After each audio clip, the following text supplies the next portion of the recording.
When people think of Korean pop culture, they usually think of idol groups or entertainment designed for mass audiences. So at first glance, Hero, a 2022 Korean musical film about anti-colonial resistance, feels a bit unusual. It is a historical film, but it is also emotional, theatrical, and highly stylized. That combination is exactly what makes it unique, and makes it worth analyzing in this video today. What's interesting about Hero is not just the historical story it tells, but the way it tells it. This film does not present history like a textbook. Instead, it turns a political past into an emotional experience. Hero shows Korean pop culture transforming national history into something more emotionally immediate, and by doing that, it helps preserve Korean nationalism in a form that is dramatic and memorable.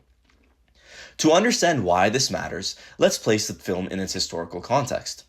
At the time, Korea was being overtaken by Japanese power, especially after the Russo-Japanese War. In other words, the film is set in a moment when Korean independence was dismantled step by step.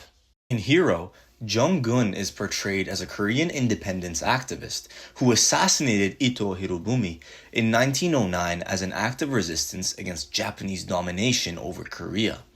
The film frames this not as a personal violence, but as a patriotic sacrifice, presenting him as a martyr and a national hero fighting for Korean sovereignty. That history is important because Hero is telling a story that Korean culture has returned to again and again, all of which revisit anti-colonial struggle and Korean resistance. That repetition tells us that these are not forgotten stories. What Hero adds to this tradition is spectacle. The film takes a nationalist story that could have been told as a series of historical drama and instead presents it through a song, which invokes heightened emotions. A musical does not just tell viewers what happened, but asks them to feel history.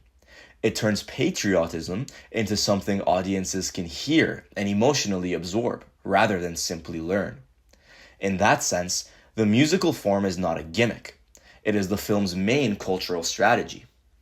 This is when the film becomes especially interesting. Normally, a musical is associated with entertainment, beauty, and emotional uplift.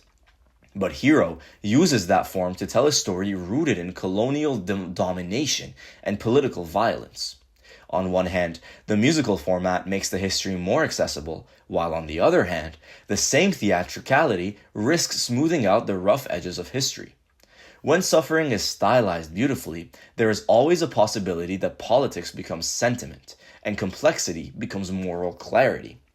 That is one of the key tension that this film raises. Hero is effective because it emotionally is direct, and the film does not seem interested in making An Jung-geun morally ambiguous. It presents him as a noble and historically necessary character. Once a figure occupies that role, a film like Hero is less about debating who he was and more about affirming what he represents. That helps explain why this kind of story remains so powerful in Korean pop culture. Colonial history gives Korean cinema access to a narrative of innocence, loss, resistance, and moral legitimacy. It allows the nation to imagine itself through struggle and survival, and because that story still carries emotional weight, pop culture can keep returning to it in new forms.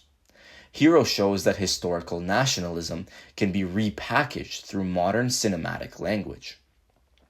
At the same time, this doesn't make the film shallow.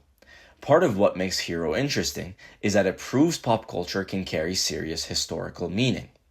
People often treat pop culture as if it is automatically less important than serious political discourse, but films like this show the exact opposite. A film does not need to be subtle to be culturally significant. Sometimes its significance comes precisely from how clearly it tells audiences what is worth mourning, admiring, and preserving. That is the broader importance of Hero. It demonstrates that Korean pop culture is also about historical narration.